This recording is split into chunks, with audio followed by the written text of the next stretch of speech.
In the name of God, the compassionate and the merciful. Hello everyone, hope you are doing great. سلام بچه ها، امیدوارم حالتون عالی باشه. رسیدیم به یکی دیگر درس های اکسفورد ورد اسکیلز سطح المنتری. درس 12 هم باید باشیم. خب physical actions. physical actions یعنی فعالیت هایی که با جسم انجام میشه. قسمت A using your body، با استفاده از بدنتون. این درس راحتیه، درس 12 دوستان، چون از طریق شکل داره یه سری افعال رو به ما یاد میده که این افعال رو ما بهشون phrasal verb میگیم. چرا؟ چون همراه فعل و یک حرف اضافه اومدن دوستان و بسیار پرکاربرد هستن. مثلا عکس اولی نشستن رو داره نشون میده، sit down، که گذشتش PT یعنی past tense میشه sat down یعنی نشستن. خب که برعکسش اپوزیتش میشه stand up، گذشتش میشه stood up. خب تصویر بعدی walk، این ل رو نمیگیم بچه ها. walk یعنی راه رفتن.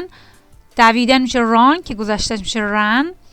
افتادن همونطوری که میبینید fall over که گذشتش میشه fell over. ride rode، دوچرخه سوار کردن. bike هم که یعنی دوچرخه.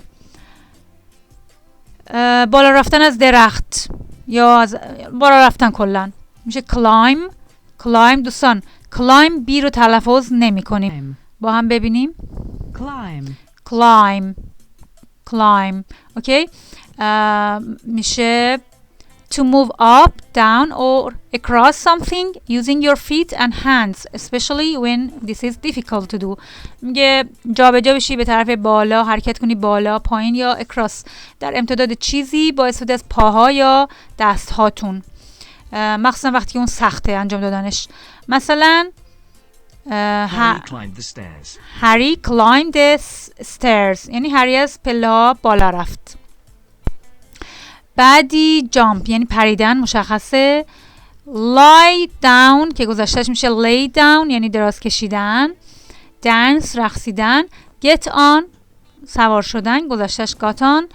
get off پیاده شدن، گذشتهش got off.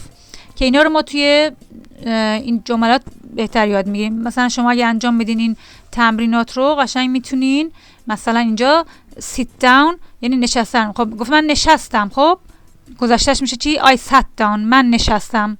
خب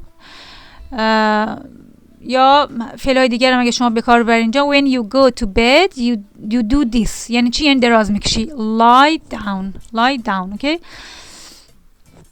اسپاتلایت بخونیم. irregular verbs بچه ما دو نوع فعل داریم توی زبان انگلیسی، irregular و regulars اوکی. اونایی که ریگولرن با قاعده‌اً ایدی میگیرن. مثلا اگه اینجا یه فعل با قاعده پیدا کنیم walk میخوایم بگیم که او رفت، او پیاده رفت. he walked ایدی میگیره. البته ایدی هم که بگیره تلفظش تی میشه، چون که بیاد بعد که اگه ایدی بیاد تلفظ ایدی مثل ت تلفظ میشه he walked. اینجا براتون بنویسم. خب پس walk یه فعلی ریگولر هست. ریگولر یعنی با قاعده، با قانون. چرا؟ چون ایدی میگیره. اما فعلی مثل راید ایریگولره. چرا؟ چون راید گذشتهش میشه رود، پس ایدی نمیگیره بچه ها. خب اینجا توضیح داده many of the verbs above are irregular یعنی فعل های زیادی که اینجا هستن ایریگولرن، بی قاعده ان. خب مثلا lie شده lay یا مثلا get شده got، اینا بی قاعده ان بچه ها، ایدی نگرفته. The past simple is not formed by adding ed. چرا؟ چون گذشتهش میگه با ایدی درست نمیشه.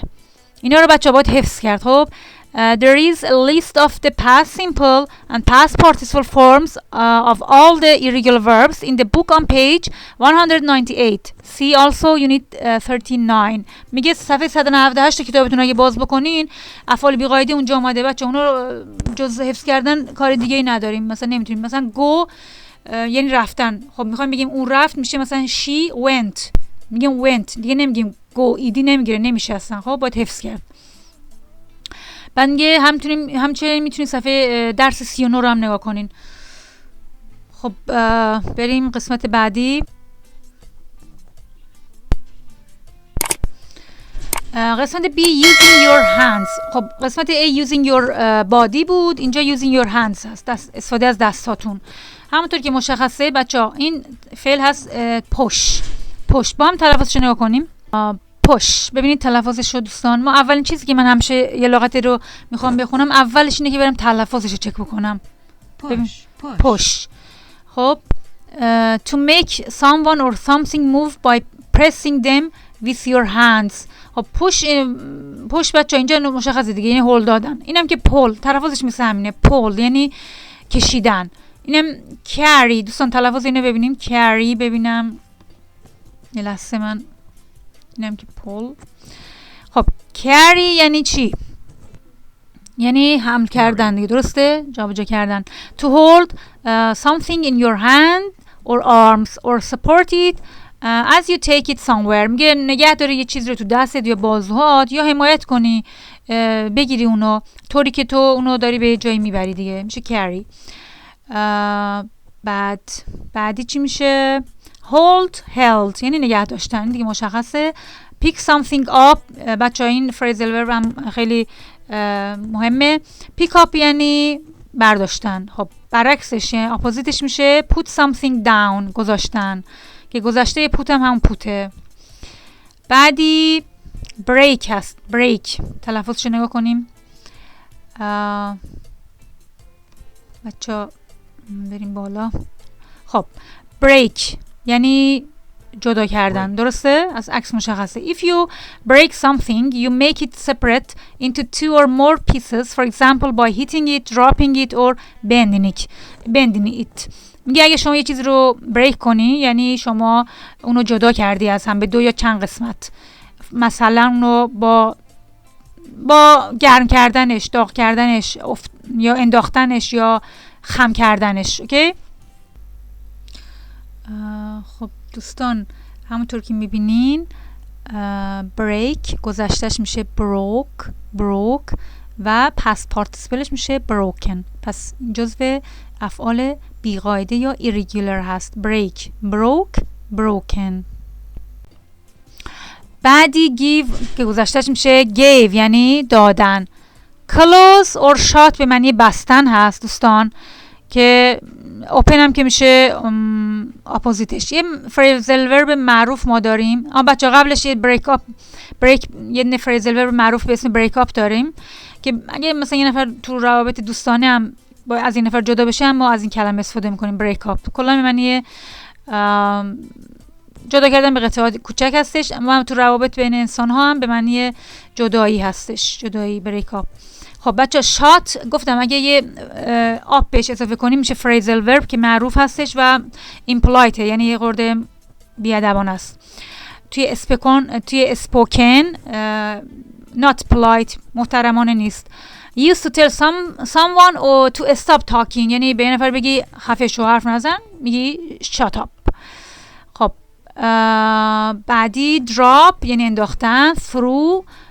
throw یعنی پرت کردن. catch بچه catch که بذار بریم با هم ببینیم. catch بچه یعنی گرفتن. خب که گذشتش میشه caught. بریتیش ها میگن coat اما امریکن ها میگن caught. اوکی که به معنی گرفتنه. خب دوستان با انجام دادن این تمرین ها شما بهترین رو میتونین درک بکنین. خب اگه تا اینجا ویدیو لایک نکردین لطفا لایک رو بکوبین و اگه تازه به جمع من کانال ما پیوستین یعنی تازه با کانال من آشنا شدین ممنون شم اون دکمه سابسکرایب بزنین، زنگوله رو هم بزنین تا براتون نوتیفیکیشن بیاد.